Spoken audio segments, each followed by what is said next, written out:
another lesson I really learned is just follow your excitement. Have fun. Live in joy. And love is the most driving force of the universe.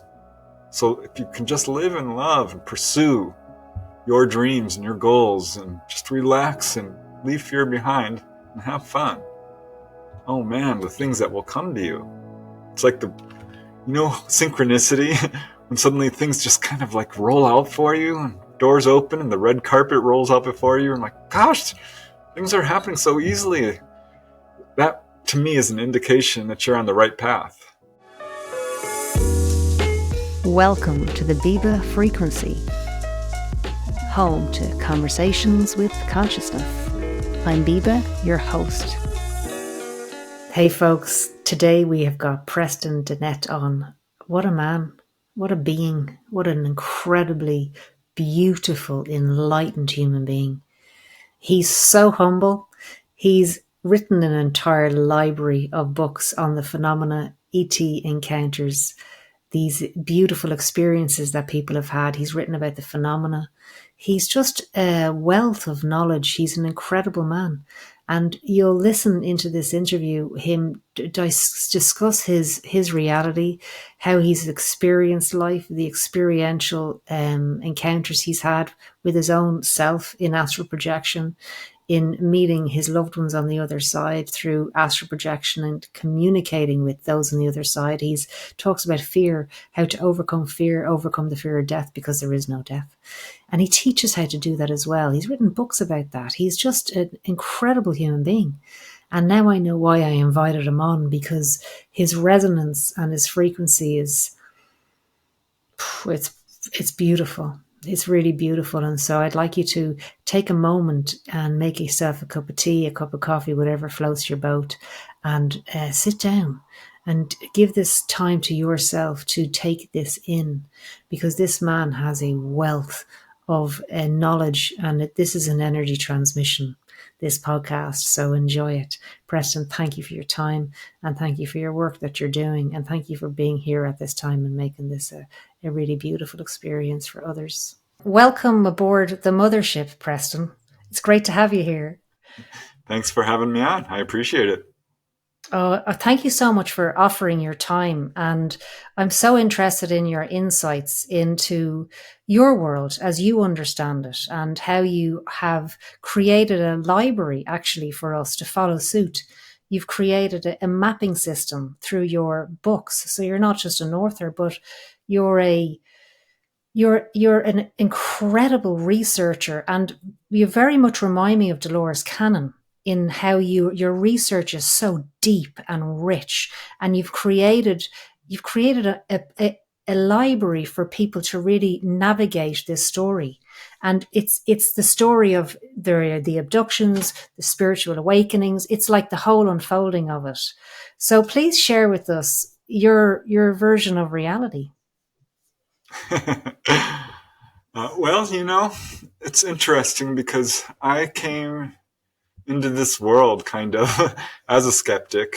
I was very materialist in my thinking, very left brain, very scientific. If I can't touch it, see it, feel it, it doesn't exist. That's kind of how I thought about things. And of course, that did all change when I was a pretty young man. I was always kind of a philosophical guy and interested in the world and the universe around us. But yeah, I just was a materialist, I guess is the best way to put it. But that all changed when I was about 21 years old, a little earlier actually. But really on, November 17, 1986, there was a news report talking about a pilot over Alaska who had seen a UFO. Now, this is a very famous sighting in the UFO community, certainly. But I'd never really believed in UFOs, so this kind of hit me pretty hard. And I remember that my older brother Mark said he'd seen a UFO. That was back when I was 14 or 15 years old, so some years earlier.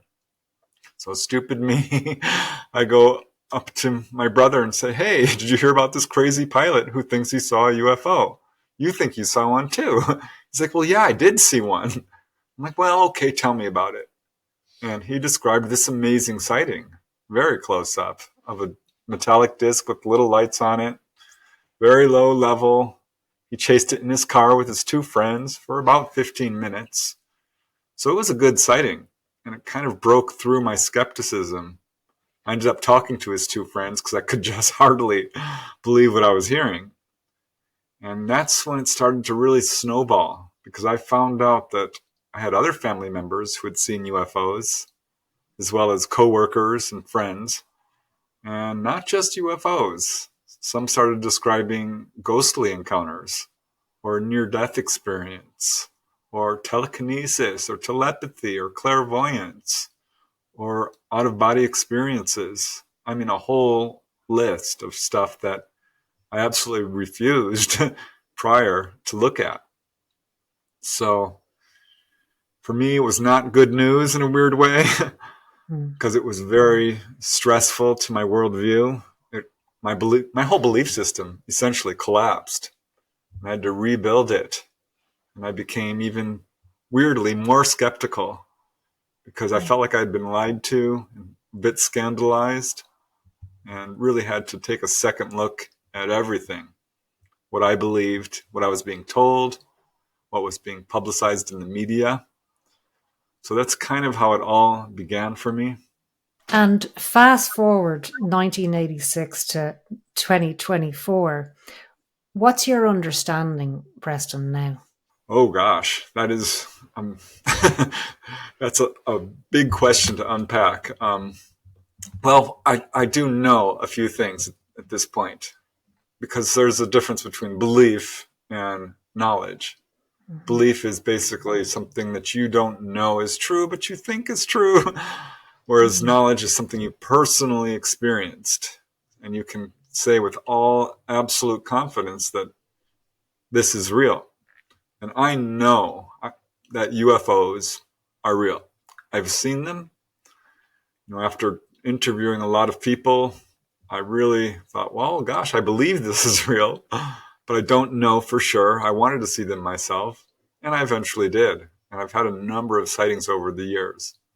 So I know for a fact that we are not alone in this universe, because I have had more than just simple sightings, some very intense encounters.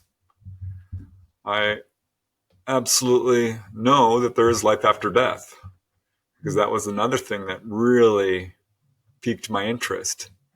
And this is when it goes a little bit back before 1986, because in 1984, my mother tragically passed away at age 49 of a heart attack. I was 19 years old, so really not prepared for that in any way. I don't think anyone in our family was. It was a complete surprise. But 2 weeks later, about 3 weeks later, we held a service for her. And darned it if I did not see her spirit, her ghost. Now, my father was driving up in his car, and sitting next to him, I saw my mother in full color. And I could tell it was her, because she has a certain way of sitting. She's very elegant, has a great posture, and just a really beautiful woman. And as my father drove up, the car was right next to me.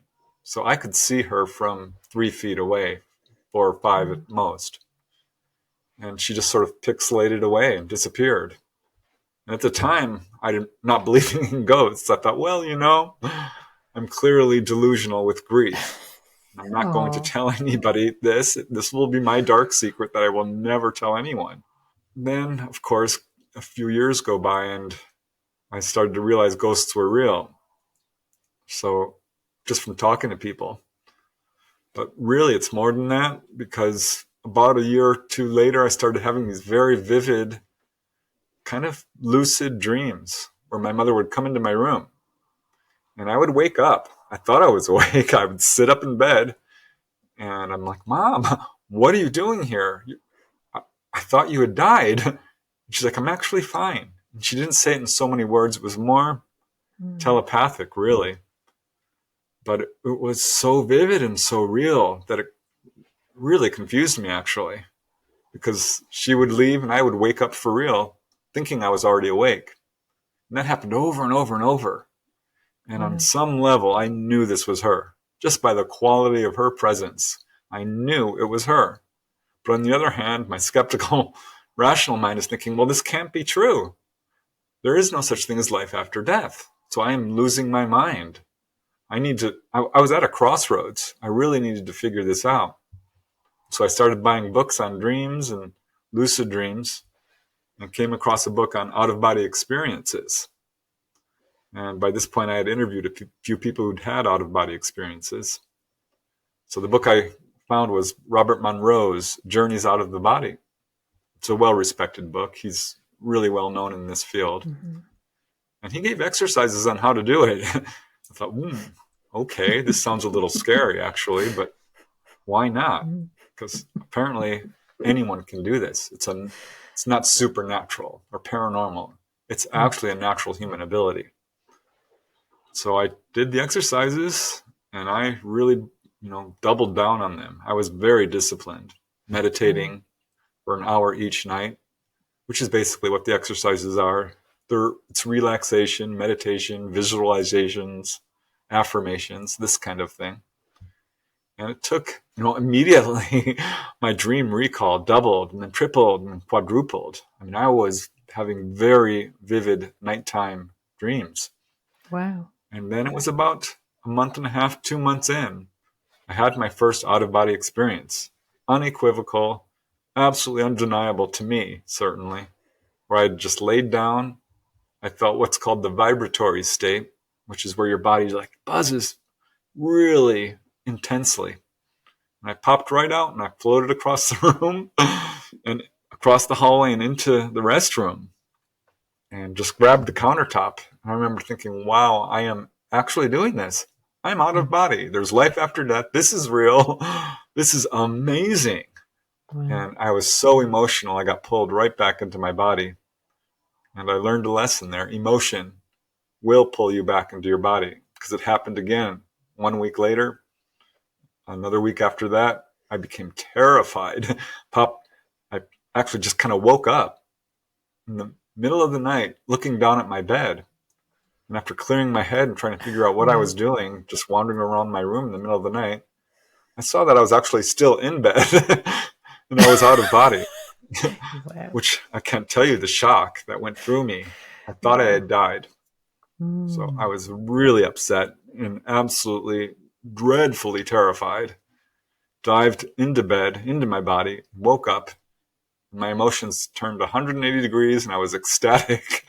Like, wow, I did it again. This can be done over and over. So that's when I knew there was life after death and really pursued astral projection so I could see my mother and visit the other side, which it took me a year or two to actually do. But I did it. She came, she took me to the other side, and I had the most amazing, transformational adventure you can possibly imagine. I mean, we've all lost loved ones, I think, at some point. And everyone knows how utterly devastating it is. But to know that we don't lose them and you can visit them is just the most wonderful thing ever. I don't know why everyone's not doing this, honestly, which is one of the reasons I'm really eager to, talk about this and let people know that you can do this. Anyone can do this. Gosh, I'm very moved. It's very moving. Your story is, would you ever consider teaching that yourself? Oh, yeah. Yeah, I have, actually. I've taught a few workshops. First thing I did was tell everyone in my family who thought I'd lost my mind, because I was already talking about UFOs. Mark, of course, was okay with it, but everyone else was like, what? Except for those who had seen them. I have a large family, 5 brothers and sisters, of course, all their friends, and I had a large turnover at the office where I worked.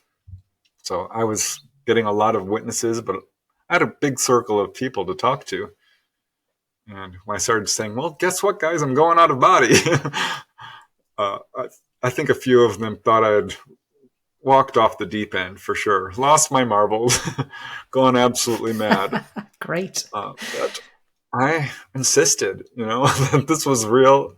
And I was able to teach a number of them how to do it. Eventually did go to learning centers and did workshops. And to this day, I still work with people directly to develop this ability because it's not hard. There can be a steep learning curve for some people because it is a little scary and people don't think they can do it. They're skeptical, or they're just too darn lazy, or they don't have the time. I mean, there are a few obstacles, but really, that's it. It's fear, it's skepticism, it's laziness. That's really the only obstacle. So I absolutely have taught people. I wrote a book on it, actually. So, Wow. because to me, if everyone was doing this, Mm-hmm. you could completely remove your fear of death. I still have a little fear of dying in the whole process. It seems a Right. strange system to me, the way the universe is structured that way. I agree. But I'm okay with it because I know for a fact that we do go on, and that we are, in fact, immortal beings, eternal. And it just absolutely changed my life. Not only in that respect, but it increased my, how would I put this, psychic awareness, psychic abilities. Because not only was I having these out-of-body experiences, I started having precognition, clairvoyance, telepathy, and just an inner sense of knowing, premonitions. And not just a couple. I mean, it was a lot coming. It was an avalanche. So it was a complete, almost mini enlightenment. I mean, I absolutely, my life changed completely. The way I looked at the world. I became so empathetic that, if I saw a stranger crying, I would have a real hard time with it. Especially coming back from an out-of-body experience, you feel everything everyone else is feeling. And I had a sense of oneness with everyone around me that just, to this day, it's in a way difficult, but I wouldn't trade it for anything because you feel this absolute sense of connectedness to the world around you, animals, people, the entire universe. It's awesome feeling. It's so good to listen to you. It's so good to listen to you. I love listening to you. As I was walking up this mountain today, and it was snowing. So normally it's not snowing in Ireland ever, really. And they were showing me, they being my higher self, them, I don't know, but the higher-ness of what is not in a body, the part that hasn't forgotten. It was saying that when you want to move through the dimensions, how you overcome the dimension that you're in and how to move to another dimension is lose all fear in the dimension that you're in. And that's exactly what you've just described. You had to lose the fear of, there's my body. What's it doing over there? Am I not in my body? Like that's a very real thing. Am I not in my body? Because we think we're a Yeah, you're body. giving me chills right now, actually, because it is all about fear.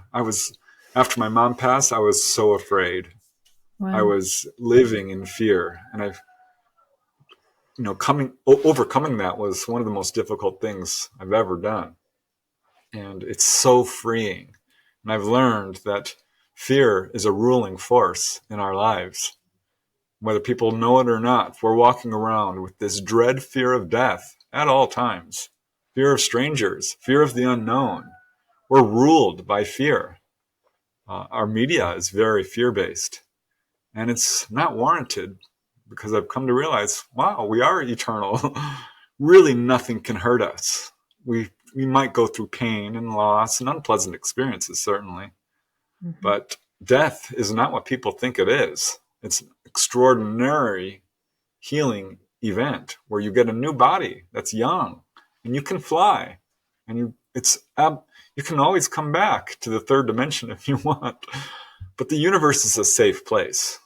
You are an inextricable part of it. And just knowing that, if you can wrap your head around the fact that you belong in this universe and you're a part of it, what better gift could there possibly be? It's That's it. the question of philosophers have been going over forever. Is who are we and where do we come from? Well, we're a part of this universe. And that just to be, that alone is such an awesome thing. And yeah, fear. If you can overcome that, you're halfway there. Yeah. Then you're in a new paradigm. Like you, then you went and you contacted your mother. She didn't come to you. You contacted her and she brought you into another realm. And you got to understand that there's no death. And so they're just dimensions. And somebody like you, Preston, you have this beautiful, swirling, all encompassing, very open, unending energy of love and compassion. And there's no fear in you whatsoever. And I love that you're a researcher and you're delivering this information, because there is so much fear. It's in everything. And it's just not real. It's just okay. It really is okay. And the experiences that some people do have, very fearful experiences. However, when you understand that you can't die, it's impossible. You just can't. You're never going to die. Exactly. You're part of this universe, and this universe is more than a body and a mind and a planet and a species. We are all of it. Like when I climbed down that mountain today, I climbed up thinking, how am I going to do this? Like, okay, because I'm quite unfit. I'm trying to work on that. And I was climbing up. It's up, up, up, up. And I was just, my human was like, come on. And I had the music on. It was getting me up the mountain. And then there was the plateau. And then I saw a bird. I was on the same level as a bird. And the bird spoke to me and it said, if you want to fly, you got to drop your load. And I was like, you're so right. Just drop all sense of having to know anything at all. Having to just be Yeah. in Nature is chart. one of the biggest teachers. It's the best. You know what It's I mean? I mean, hearing you say that pure. is like, wow, heartwarming, because that's what I always tell people. Like, because they ask me, how do you, elevate your psychic abilities? Communing with nature is a great way. Just going out there, because the natural world will let you know that you yourself are part of it. And just laughter and children and animals and relaxation and music and all these things are here for us. Earth is a school. There's no doubt about that in my mind. And yeah, we definitely learned some hard lessons. Fear has its place. Every emotion is a motivator. Whether it's love or fear or greed or lust or anger, it's something that gives us an opportunity to improve ourselves and pursue, greater understanding. And nature is so wonderful, because everything we ever need to know is right there in front of us. You can just look at the animals and the trees and the air and just learn so much from just stepping outside. I mean, actually, you don't even need to go out. There's a song by the Beatles. Without looking out your door, you can know the ways of heaven. Nice. I thought, gosh, that is so true. I love that song, because, man, it's just amazing to me and relaxation is another key thing to certainly having out-of-body experiences, but understanding and moving past fear. Because relaxation, just relaxing and letting go, will open up doors for everyone. Certainly a hard lesson I learned. Yeah. Where are you now in yourself? Where are you at? Like, what are you interested in? Like, where are you now? What are you playing with at the moment? Oh, I love doing self-work, because each time you have, I love when psychic stuff happens, little clairvoyant things or precognition. And I know people who are outstanding mediums can communicate with spirits in a regular, open way. That I would love to develop that ability, because I'm getting little glimpses of it. And it's like climbing a mountain. You're like, gosh, I'm almost to the top. And you come over to this little rise and you're like, oh, well, I guess I'm not. The mountain keeps going. And that happens over and over again. I've done a lot of mountain climbing, and you think you're at the top so many times, and you're not. And I think I look at life that way a little bit, because every time you elevate yourself to a certain level, there's always more to learn. And there's a philosophical saying that the more you learn, the less you know. And I see truth in that, because you start to realize how tiny you are in comparison to the vast universe around us. while at the same time you're able to develop your own personal power and understanding and sort of aware of what you know. As one lady I respect very much always tells me, who's very psychic and a medium and a contactee. Exciting. But yeah, you can absolutely, I mean, the journey never ends. And so I feel like, you know, you climb a wave and you go up a wave and you're like, wow. And then you enjoy the down. Then you rise up another wave, which is just as fun, the movement of it. But it's also an allegory or a metaphor for life itself. There's always, always more to learn. And we all have to overcome, you know, the negative emotions that swirl around us, especially in today's world with all the divisiveness and the fear and the unequal distribution of wealth. I mean, there are huge challenges that all of us face, but it's an excellent school. It's a really good way to, you know, it's a great vehicle for spiritual growth, I guess is what I'm trying to say. It just never ends, and I'm okay with that. At some point, I don't think we'll ever reach an endpoint like, well, I know everything now. And that's kind of cool. It's a little daunting when I think about it. I'm like, gosh, will I ever have all the answers? I don't think so. Yeah. But man, you can definitely make progress because, I mean, here's a subject that really intrigues me: human levitation. I've talked to people who have actually physically levitated. I ended up writing a book on just levitation. It's really interesting because for me, you know, I'm writing these books largely for myself, just so I can understand and learn about, you know, UFOs and levitation and ghosts and out-of-body experiences. And after hearing about a family friend who levitated, I started looking into it, and I found hundreds of cases in the literature. Wow. I interviewed a lot of people to see if, you know, they've experienced levitation, and I found, you know, about a dozen people. Wow. You know, it took me decades to find that many, but we can physically levitate. Now, I haven't been able to do it, not yet. You will. I know you will. I think I could, because it's really connected to astral projection. Most people who have had a levitation experience, it began with astral projection. In fact, the guy who left the first written account of levitation, Milarepa, he talked about how his out-of-body experiences were all about flying, and then one day it translated into the physical world, and he could just lift up off the ground. And his case is very well documented, even centuries later. But yeah, we can fly. Yeah, how cool is that? Yeah, we have such unlimited abilities that most people have no idea how unlimited and how truly powerful we are as just an entity. And that is just the coolest thing ever. It is, isn't it? It is when you know. I love it too. I went to see Dune 2 last night actually in the cinema.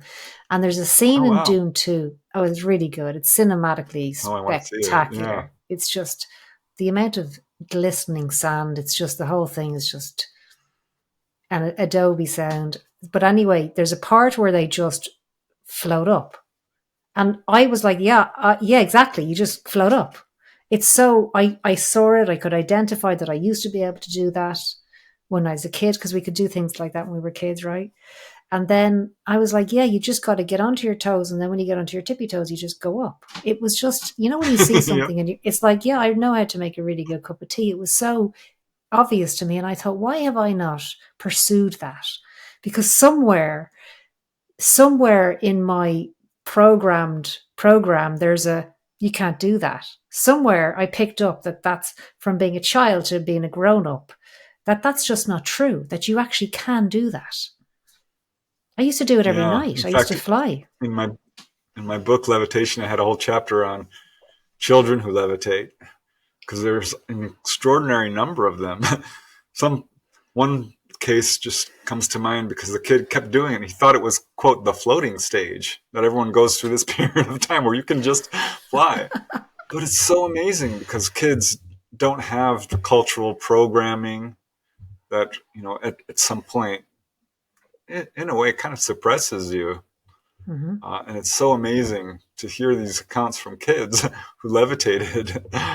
And yeah, I can't tell you how many times I'll be like walking around and suddenly I float up and I think I've discovered it. I've done it. I'm levitating. And then I wake up. I'm like, oh, darn it. Thought I was levitating. But I That's do it great. in my dreams all the time. I mean, nightly, just about. And one of Really? these days, I just can't wait to be walking through the field and like just try to levitate and whoop. Yeah. Because Yeah. I know we can do it. I know Mm. I haven't experienced it physically in the third dimension, but I feel like I'm close. And boy, if Mm. that could happen, I would be such a happy camper. You But would, yeah, wouldn't I you? mean, That would make you happy. another lesson I really learned is just follow your excitement. Have fun. Live in joy. And love is the most driving force of the universe. So if you can just live in love and pursue your dreams and your goals and just relax and leave fear behind and have fun. Yeah. Oh man, the things that will come to you. It's like synchronicity when suddenly things just kind of like roll out for you and doors open and the red carpet rolls out before you and like, gosh, things are happening so easily. That to me is an indication that you're on the right path. Because sometimes life is hard and everything's going wrong. Well, that's an indication that you're probably not following your excitement, your dreams, doing what you came down here to do. I've worked for years at a job I didn't really like. And boy, the moment I just quit, things started to really happen for me. But I didn't quit because I had fear, fear of poverty. I grew up pretty poor with a large family. We didn't have a whole lot of money. So that fear was still was something really difficult to overcome. And I'm still Mm-hmm. working on that Mm-hmm. because I don't want to be homeless. Yeah. I really don't. I want to have enough money to live on and eat. Yeah. But once you know what? I'm just going to do what I want to do. Write my books. And I might not have a lot of money, but I think I'll be a lot happier. And I sure am. I really am. Yeah, money is nice to have, but many studies have shown that as long as you have enough money to live on, any more money than that is not going to make you happier, just the opposite. So that I think is something that took me a long time to learn. Mm. And just trust in the universe to guide you on the path that you're meant to go on. And that's when you start seeing all these synchronicities, like, wow, I was just looking for that, and here it is. Or, all these people who I wanted to interview would suddenly show up. Or, whatever book I was researching, all these stories would come to me.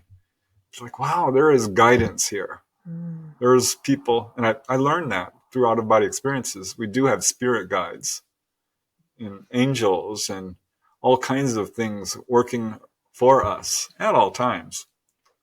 And that is another comforting thought that I think makes life on Earth a little easier. Because it is hard. I think life on Earth is really hard for a lot of people, certainly. And just knowing that there's others out there who are looking over us is a real comforting thought. ETs as well. There's a lot of fear surrounding that subject. Oof, a lot of disinformation. Yeah, there And is. That's why I I'm doing really this, dug, Preston. yeah, I dug deep, deep into that. I mean, that's kind of my mission. Mm. I have two main goals. I think one is to let people know there's life after death. And another is to let people know that we are not alone in this universe, that we have ETs out there. And there's a brutal, well-funded, very organized, well-orchestrated disinformation and UFO cover-up, which is such a shame because this is not something we should fear as being put forth by our governments. ETs are not here to hurt us. They've been around far longer than we have. They've helped elevate us over the centuries to where we are today in terms of the spiritual progress and even technological progress we've had. We're not having a great time of it in some ways, but that's not on them. That's on us. And I think they've done everything they can to help. Because when someone is taken on board a UFO, it can be very scary. I will admit that. I've talked to a lot of people who've had a lot of fear during their encounters, but they're physically examined, and this is when they're healed. I wrote a book on UFO healings, and initially I found 100 cases very quickly, but over the years I've documented well over 300 cases of healings of you name it, from cuts and bruises, broken bones, to stomach aches, to kidney stones and liver disease and heart problems and cancer and serious diseases of all kinds, diabetes, diphtheria, arthritis. I mean, you name it. Teeth, dental healings, vision. I've got like 20, 30 cases of, detached retina or nearsightedness or what's that other one? Glaucoma. Yeah.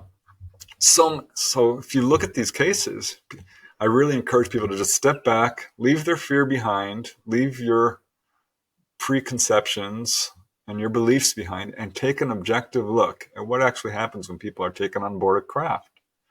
And you will see it's all about healing, guiding, teaching, warning. The ET's main agenda is to wake people up to their psychic abilities, to their spirituality, to their heritage. We are them, they are us.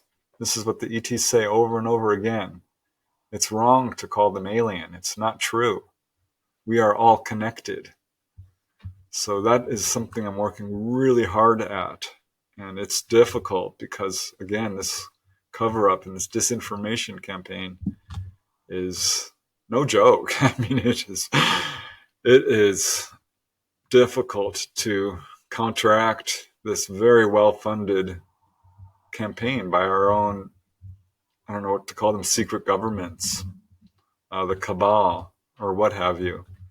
But I'm not giving up, and I think most people are waking up, because I've looked at several polls on Facebook and other places, social media, where people are asked, do you think ETs are benevolent or hostile?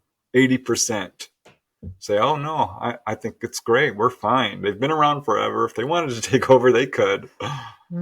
So I think that people are really beginning to wake up, not only to the fact that UFOs are real and that our government is lying about this, but that we're in a good situation, and it's good news for us to have these people out there. I'll call them people because that's what they are. They're people like us, far more like us than different. So if I could just wake people up to that simple fact, we are not alone. There's people out there who have gone through what we've gone through. I think that would change the world and could bring us together in a way that we're just not there yet.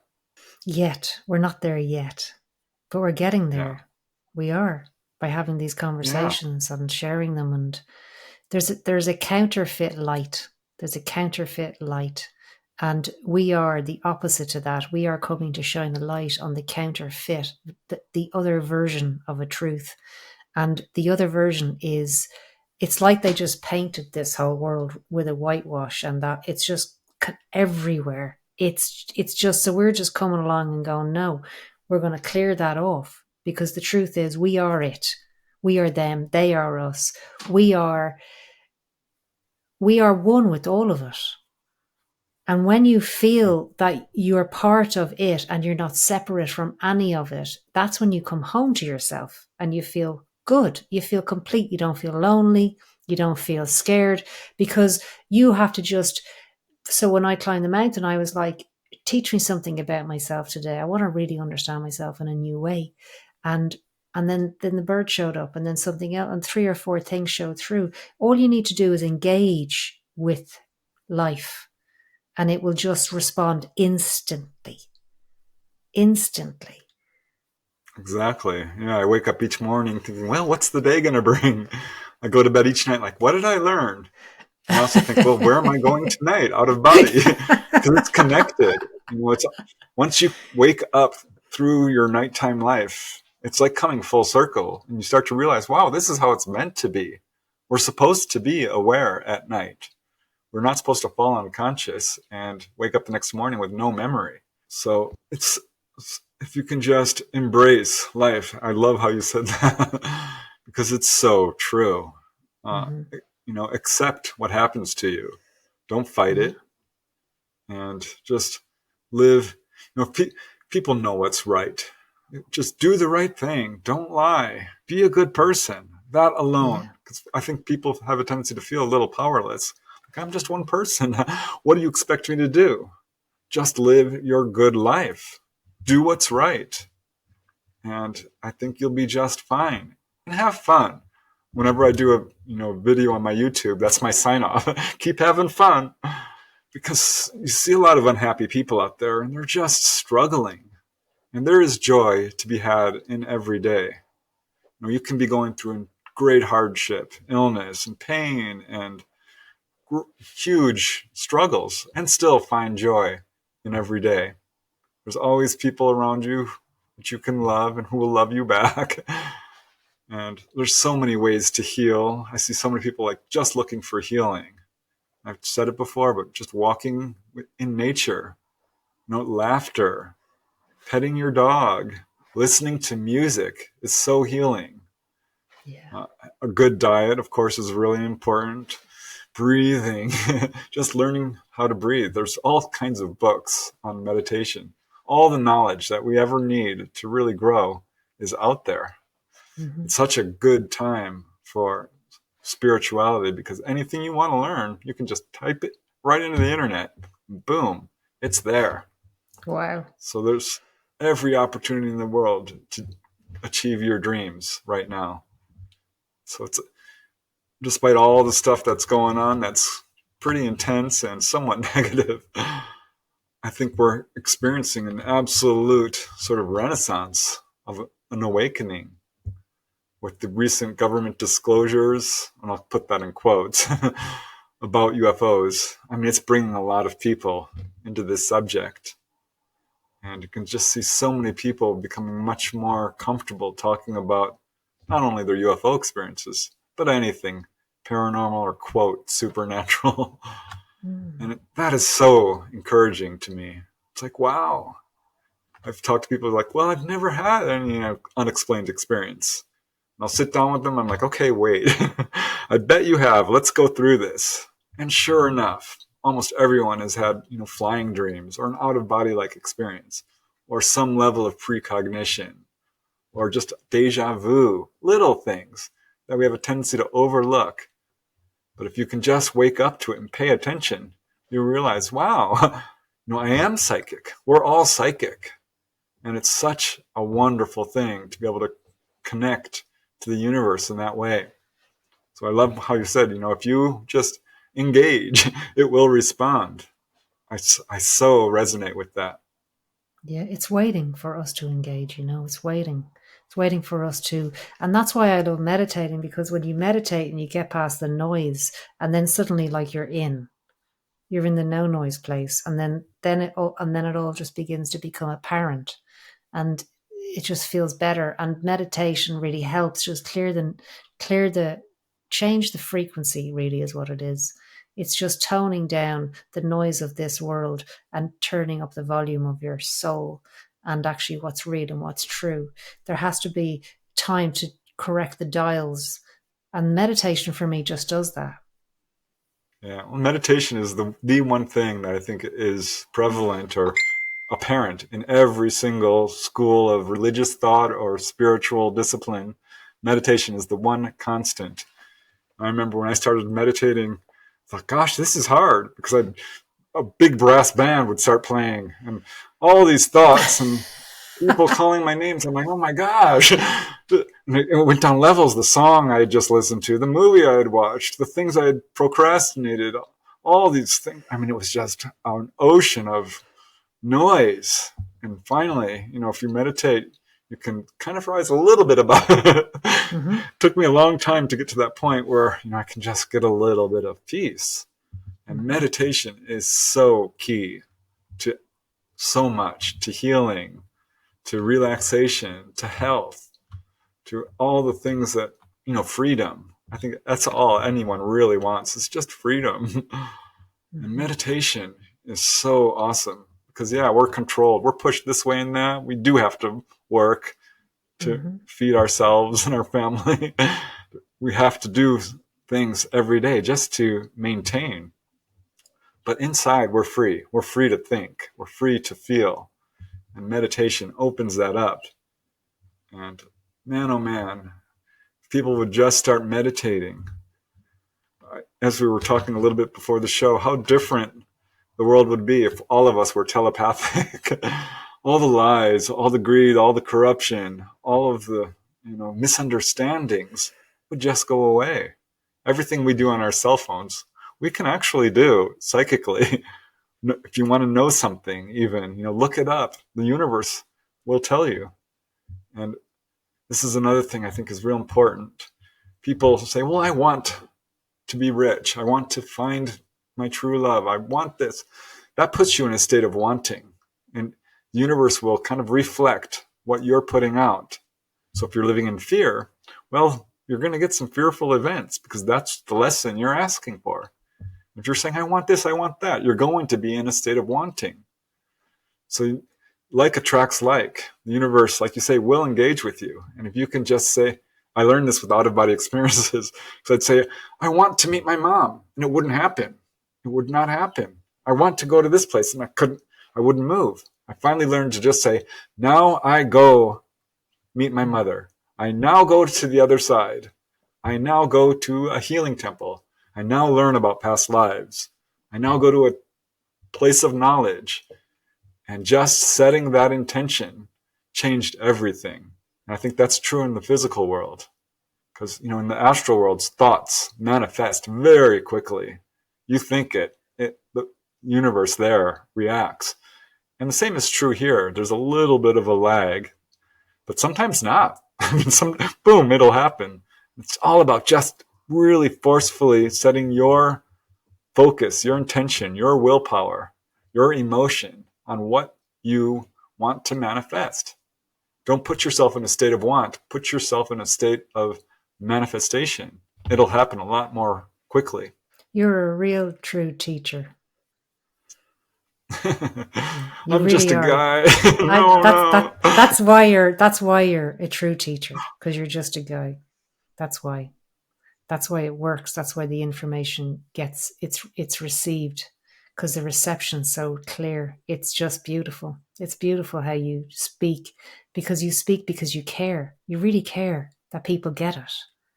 You care that we treat these beings with respect and they treat us with respect. And like attracts like. And so when we all resonate fear, we're broadcasting fear into this world. But if we stop doing that and broadcast love, we're going to receive the abundance of love in return. Exactly. And each person who just wakes up a little bit, it kind of, there's a resonance, and other people around them like, well, look at that person. They're happy. A simple smile can change everything. Because people are walking around and they're all miserable and you just smile at them and they light up. It's funny, I'll go to the post office or the bank. When I was at my job, I had to do that every day. That was part of my job. And I would just smile at people. And so many people would think I worked there. I'm like, no, I'm not like you. Because they're asking me all these questions. And it's funny, I would get UFO stories. People would just come up to me and says, I'd look down to see if I was wearing my UFO hat or a UFO shirt. But no, I wasn't. Wow. It would just come to me because it was, there is a level of telepathy, even if you're not aware of it. Subconsciously, we're all talking to each other telepathically. So we are all psychic. And just a simple smile, a simple good deed. I've read a lot about near-death experiences and interviewed quite a few people. And it's those little acts of kindness that mean the most, that really change a person's life. Because each person you help, they will help someone else. And each person you hurt, it has a ripple effect. So this is why it's so important that we all just do the right thing. Everyone knows what's right and wrong. You don't need a book on that because you can feel it. If you hurt someone, it's like, oh gosh, and you lament about it for, for a long time sometimes. Let it go. It was a learning lesson. Forgive yourself. Move on. Yeah, exactly. Forgiveness is Forgiveness is huge. important, isn't it? 'Cause you're just hurting yourself if you're holding on to hate and anger. It's affecting you more than it is the other person. And it's stopping the beauty from emerging, right? It's stopping the beauty. The anger is so Yeah, strong. The resentments, the revenge. It's just, I know we all have a reason to be pissed off, angry, and revengeful, but those of us who choose not to go down that road are going to have a much more beautiful experience in this life. Because yeah. payback, Beauty is a great teacher too. Just look at a mm, flower. I always tell people, I think one day I'm just going to go out and see a sunset, and it's going to be so. It's too beautiful. It's too beautiful, and I'll fall over. That's who I want to die. Just from the sheer beauty. The beauty is too much for me to take. 'Cause sometimes I'm yeah, out of body, and it's just so beautiful. The colors there are. It's more real than it is here. That's your true home. Astral travel, astral projection is a misnomer because we're actually projecting down into the third dimension from where we come from and where we're going. And it's so beautiful there. Oh my gosh, the flowers, the trees, the grass, the people, everything glows with this sparkly. I love sparkly things because going there, it all sparkles. It all has this just beautiful, beautiful radiance. And you can see it here. And everything has this beauty to it. If you just go and look at it, a rock or the grass or the flower or a tree or a person or anything, uh, just beauty has so much to teach us. And you start to reach a point where, gosh, everything is beautiful. Every pebble, every rock, things that we just kind of let our eyes slide right over. Take a deeper look at it. And you start to realize how incredibly mysterious and beautiful and what a teacher every single piece of this universe is. It all has something to teach us. there's a lot to learn, isn't there? Yeah, wouldn't have it any other way, though. Yeah, no, me It's neither. It's awesome. unending, isn't it? That's, I love when you just said, like, we never get there because there's no there. It just is. Today it just is. It has its own discoveries. It has its own mystery. And sometimes I just love the fact that there's a mystery. And some days I put on my, like you, my researcher hat, and I'm like, no, I'm going in to meditate. I want to know. So it's just, there's the intensity, and then there's the allowing, and then there's the going after, and there's the receiving. And through all of it, the journey into yourself is the greatest adventure of all. Through all of the Exactly. hardship, all Yeah. of the pain and the abuse and the abandonment, all of that, whatever you've experienced, and then you come to a point where you just have to let it go because it'll kill you. It will kill you, if not physically, Yeah. spiritually, emotionally. And then when you let Mysteries it drive me go, crazy. do they? That's one of the things yeah. I don't read mystery books because I can't. Really? And I just can't stand a mystery. I need to know. And it's one of Yeah. my driving forces. And I've had to learn to just, okay, you know what? There's going to be mystery in life no matter what you do. Mm-hmm. But I love what you said about looking inward because, yes, we want to study the world around us. And science has so much to teach us. I love science because it's indisputable. While we always learn new things and scientific theorems collapse at some point when we reach a new understanding. But also, as much attention as we all pay to the outside world, we have to pay equal attention to the inside world. Every thought we have, track it down. Like, why am I thinking this? Why am I feeling this? And this is when you start to realize you can get messages from your spirit guides or your loved ones or spirits in general. Because you're like, gosh, did I even think that? I remember once I was watching Long Island Medium with Teresa Caputo, one of my favorite reality mediumship shows. And there's a few of them. And she's so funny. She's, just so outgoing. And I'm more of a reserved person a little bit. And it's really fun to see someone who's just so, outgoing and unfiltered. And I was watching, someone was getting ready to have a little meeting, a session with her. And I suddenly heard this voice in my head very clearly. It said, "There is a message for you in this reading." And I'm like, gosh, did I just hear that? Because, that doesn't happen to me every day, certainly. I thought, well, gosh, I heard that. I did hear some, so I paid special attention to what Teresa was telling this person. And she said, does October 13 mean anything to you?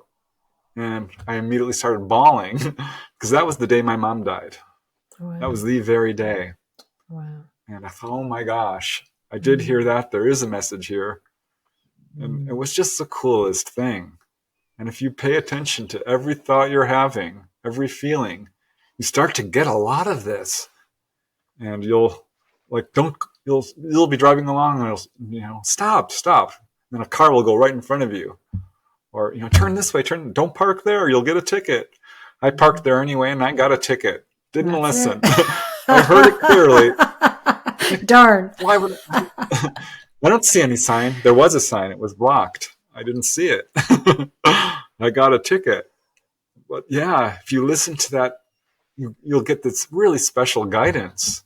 And when it happens, you're like, wow, oh my gosh, I knew that was going to happen. And it's so, so cool when it does. I'm like, stop at that bookstore. I think there's a book there I want. And there was. I got this awesome levitation account. I'm like, gosh, I need some more levitation accounts if I want to write this book. And I'm like, there's a bookstore. Stop there. A little voice. And we all have it. So listen and pay very close attention to your internal world. And because there's a universe inside each person. That's as right. vast as the universe is outside of us, it's just as vast inside of us. It's infinite. That's right. Yeah, that's right. We are the universe inside. It's an inside out, outside in job, isn't it?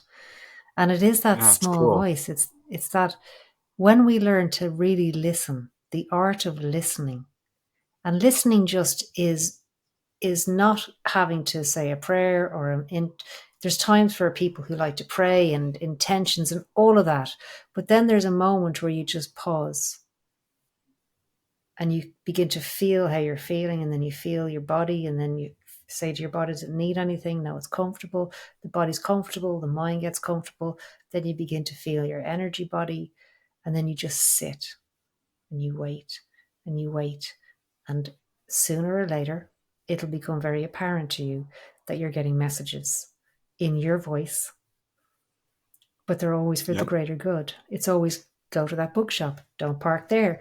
Don't say that at this time because they're not ready to hear that. Don't say that. Like I had to do something yesterday. My daughter, I really wanted to show her something. And I was like, actually, the boots were moving on the stairs because I love the paranormal too, right? So I love playing with that. And the boot was moved. For one boot the two boots were here and then one boot was over there. So then I said, do you know what? I don't know if I did that or my cats were clawing on the boots. Make it obvious. So if you're moving the boots, put one at the top of the stairs so the cats couldn't bring it up there. So anyway, the boot was at the top of the stairs and one boot was at the bottom. So I was like, that's so cool. I just love that stuff, right? I don't know why. I still do. I'll never be tired. I had a very, very similar experience with my mom with that. Because it was after she died, and I was like, gosh, is there life after death? And what's going on here? And I was alone in my condo in Southern California, a little 600 square foot condo. And I was playing guitar.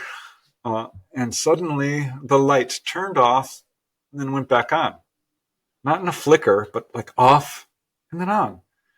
And I stopped playing my guitar. I set it down and I stood up. I'm like, is there somebody here? Who's here? I'm just asking. And at that point, my answering machine made a really long beeping sound, about 3 seconds. I couldn't make it do it if I tried. This was one of those little physical answering machines back when we had, before cell phones. And I thought, wow, there is someone here. I'm like, Mom, is that you? Nothing. I'm like, Mom, okay, you know what, Mom, if that's you, here's what I want you to do. Now, then I will believe. I have these little brass statues which sit on my toilet. A fly, a turtle, just little brass statues, which are quite heavy. They're, small, a couple of inches or so. Brass is very heavy. Yeah. I said, if you can move those, because I had them all lined up, then I'll know it's you, which is kind of a big ask. I'm not even sure why I said that, but it was just something I thought of. And I let it go. And it was the next day. I was sitting in my little easy chair in front of the TV, and I heard this crash. And I thought, oh my gosh, what's that? And I ran into the kitchen because the sound traveled strange in this condo. It was a U-shaped condo. You never could tell where the sound was coming from in there. Looked outside, went to the kitchen, went to my bedroom, went to the entryway. I'm like, well, I know I heard something. Sat down, and it was a couple of hours later, I walked into the bathroom, and all those brass statues were on the floor. Wow. And I regret not taking a photograph of it. I didn't. I should have. But I looked at them and I just knew. Chills went down. I'm like, oh my gosh. Of course, what I did is put them back up, and I banged on that toilet. I shook it. I flushed it. I did everything I could to see if I could, make them fall. Of course, you couldn't budge an inch. Wow. I knew then and there that she had fulfilled a request that was far, far beyond what I should have asked, because I don't know how she did it. She must have had help, because I know when you're out of body, I can't move objects. You're like a ghost. I tried. Have I've talked to people who can, and I've actually seen it, but I've never been able to do it. Somehow she did it. And of course, ghosts can move objects, especially if you're earthbound and still have a lot of that vital energy that's connected to the third dimension. But she did it. I know that was her. I know it in my heart. I've never asked her going out of body. I should do that. Just occurred to me right now for the first time. Mom, you did that, didn't you? Because I still see her. How? Do you really? Yeah, I love the astral projection because, I've lost a lot of people over the years. I've lost 2 brothers, my mother, my father, my best friend, my nephew, several friends. That's a lot of people. Every single one of them, I've been able to meet and hold their hands and hug them and say, I love you. And how is it like on the other side? They're always happy, always, always happy. I will say that my best friend, who died of alcoholism, had a very difficult death, which, was long and protracted, and finally he just passed away from it.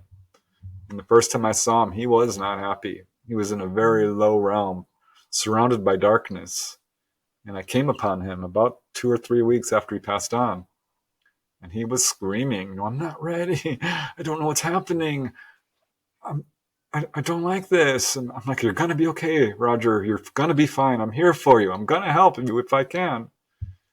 And it was such strong emotion coming from him that I went right back into my body crying. Like, oh my gosh, my best friend.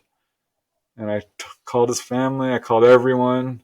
I'm like, let's pray for Roger. Let's just do prayer. And I'm not really a religious guy, but I think prayer works because I've read studies on it.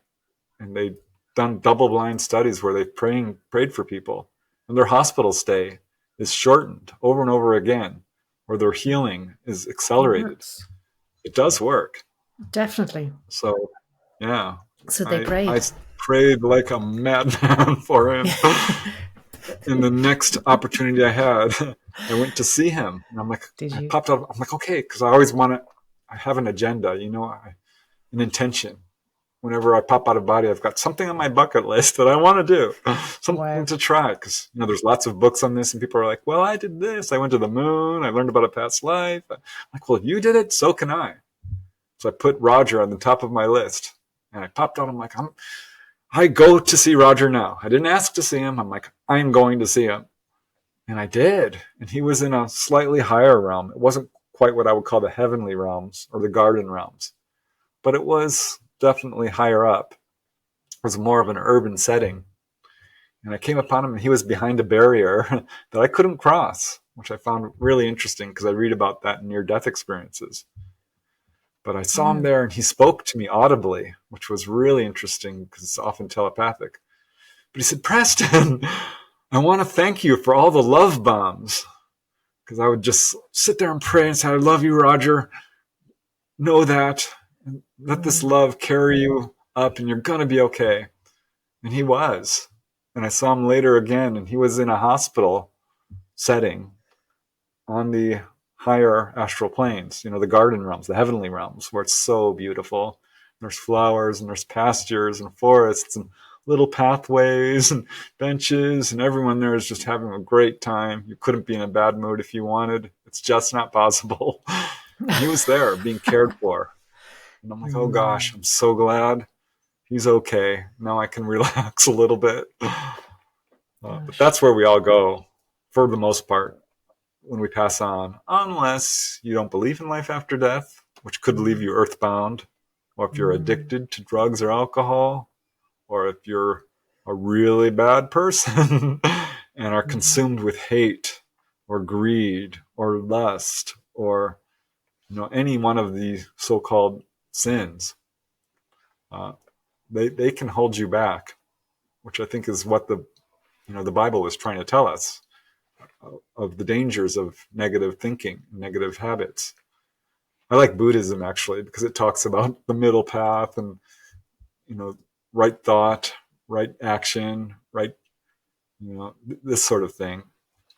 And I thought, well, that's actually really good advice, and that will rescue you from being an earthbound soul by just doing the right thing, living in love, and just knowing, or even conceiving of the possibility that there's life after death.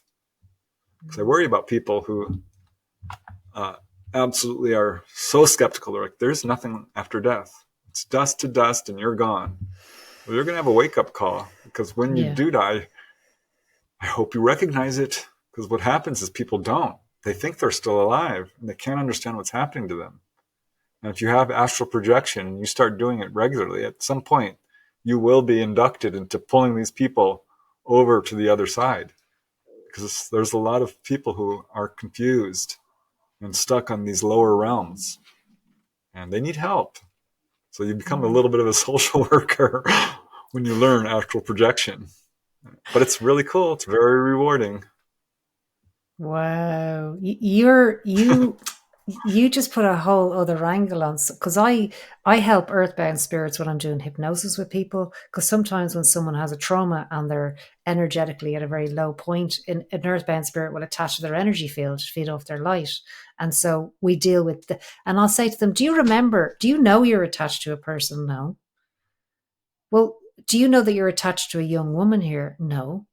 Do you ever remember having a body? Well, yeah. And I'm thinking, I have different ideas about where they come from and what they are, but you just opened up the whole thing actually for me. And I'm like, wow, okay. I get it. I get it on a new level, which is nice, because when you're working with something like that, it's nice to have clarity, right? Because it's not always so obvious. Yeah. I love talking with you because now I'm like buzzing with the spiritual energy. There's a resonance that comes forth. I love it. It's true. I'm learning a lot from you too. Everyone's a teacher. Little children, old people, even your angry boss. He taught me a lot. I'm like, I'm not going to be like that. Yeah, exactly. The hardest people are the greatest teachers of all, and because you have to overcome your offense, being offended, your injustice and your offense. You're not a body. Your soul has never been damaged. Your soul isn't overweight. Your soul has never been molested. Your soul has never been broken. It's intact. It's perfect, and it's beaming to have life express itself in this place. So when I talk to people, I'm like, you're not your body. Well, I feel overweight and I know no self-worth, but your soul's not overweight, or I've been terribly abused, but you're not your body. You've never been abused. The essence of you has never been touched. It's perfect. Wow. It's pure. And even when they just hear that, they start seeing themselves as a light, as an energy. Do you know what fascinates me about you? This conversation has helped me understand something. You talk about astral projection and having these dialogues with people, other people in another realm, but yet you want to learn mediumship. I mean, like, where's the cross wires there? Where's what's not connecting for you? I can't understand that. Where's in your head the program? There's a program. We need to just get the synapses in the right way. You already are the channel. That's what you are. You're a channel. Right? Yeah, well, I've had indications of it, but I see people who are so good at some of this stuff. I'm like, wow. And I think, like all of us, you get caught up in the world, and I work so hard doing this stuff. I sometimes don't devote enough time to just myself. And I think it's important to just sometimes step back and nurture yourself and allow, give permission. I am really hard on myself at times. And I think that's something I'm still working on. Because I try so hard to do the right thing and be a good person. And occasionally you hurt someone's feelings. And I'm like, oh my gosh. Because I am unfiltered. I will tell people a little bit brutally, honestly, what I feel. And, sometimes I hurt people's feelings that way. And I'm like, oh gosh, because I just assume they know I love them eternally.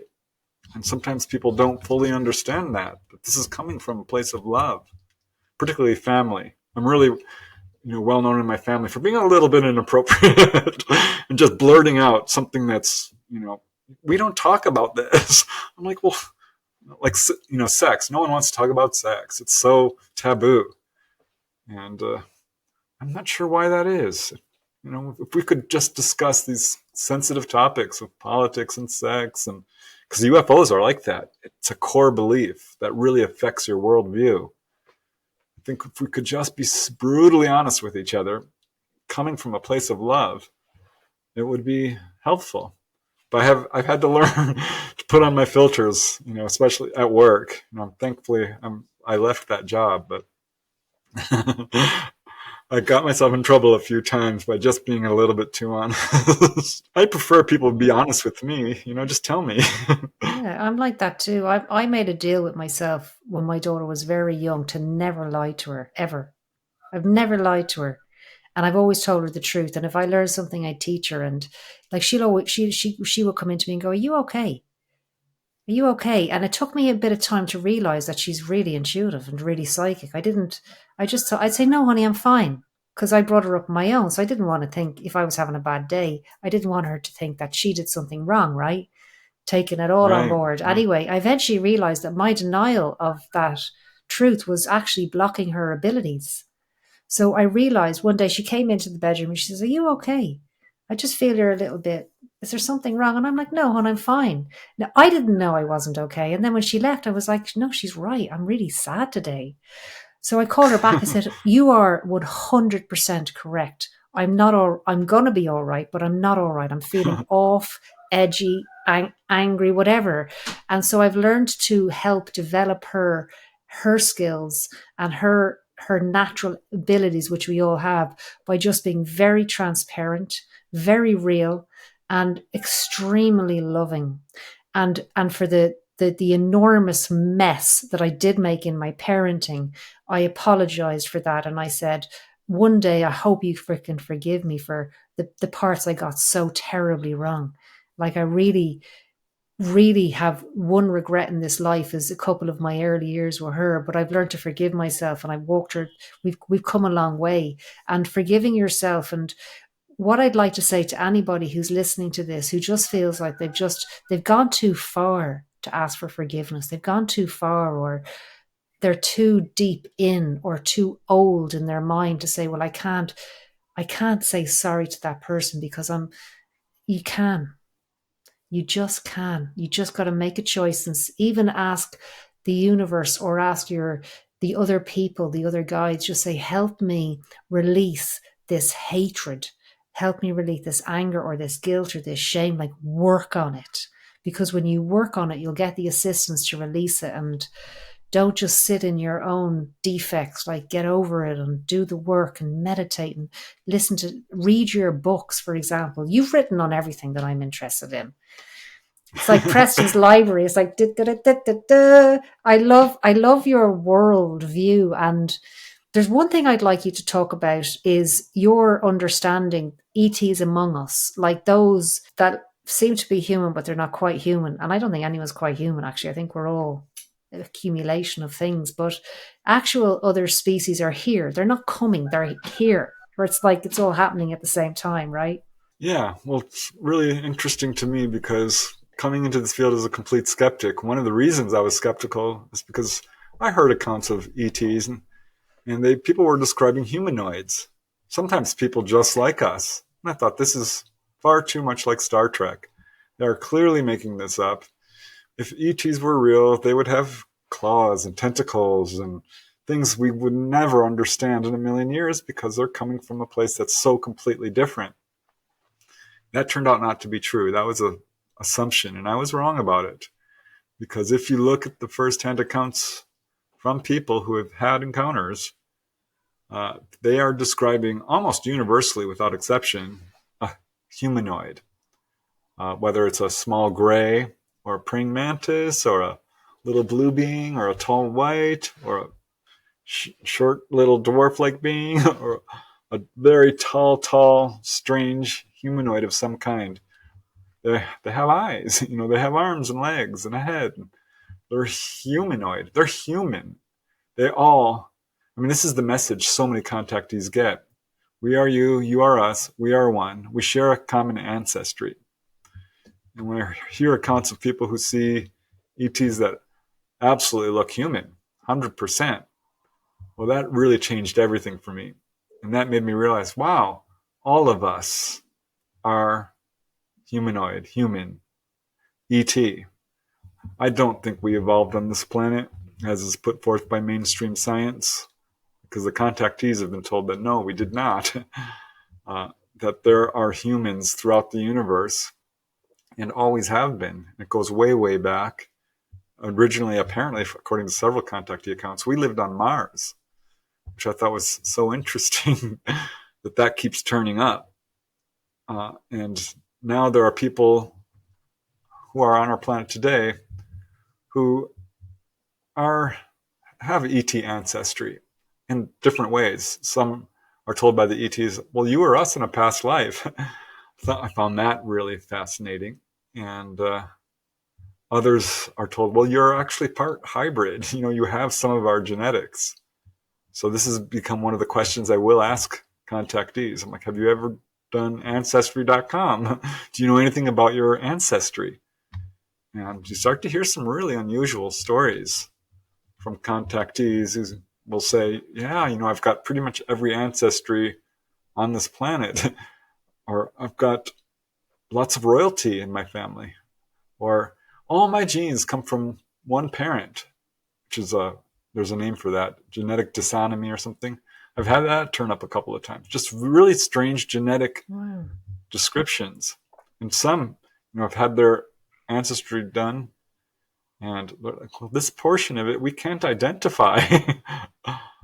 And yeah, I think some people are walking around who are knowing full on that they are ET and are living here on our planet.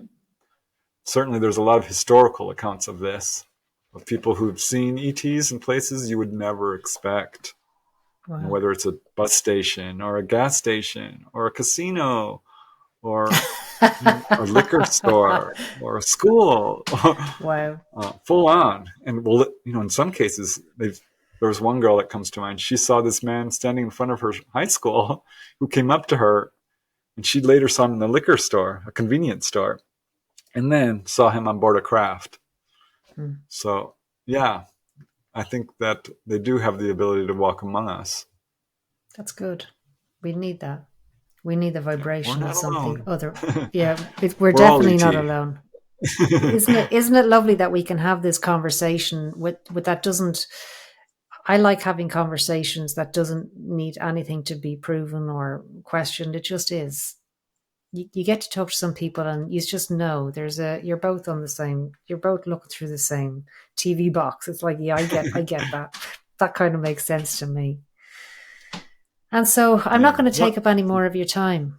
I'm going to let you go soon. Is there anything else you'd like to share before you leave? Because most people who hear you, Preston, through this will be in Ireland. And the reason why I invited you on and the reason why I'm talking on this conversation podcast is to just remove the fear. That's it. I just want people to know that we're not alone and it's okay. It's safe.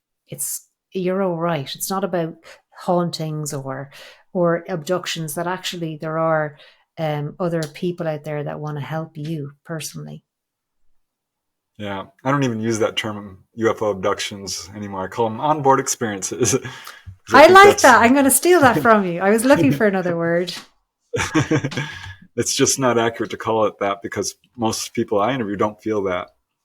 Thank But you. yeah, what I would tell people if I could give them anything to walk away with is leave fear behind, live in joy and love, have fun. And if you're skeptical, I challenge you to do something. Ask your family, ask your friends, your coworkers.